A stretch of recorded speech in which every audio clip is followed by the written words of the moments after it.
రాండప్పా రాండి. ఏమో అన్నయ్య ప్రతిరోజు టీ తాగిపోదురాండి అని పిలిచా అన్నాడు. పోదాం పాండి.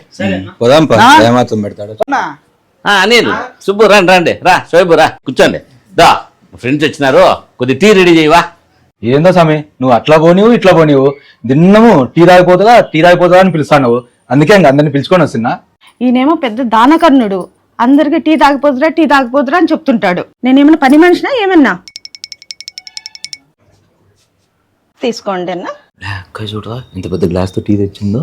సరే తాగుదాంలే.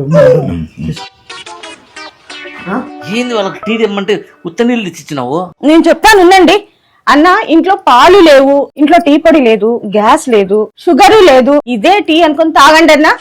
సర్లే పో లోపల పో బాగా చెప్పినావు కానీ.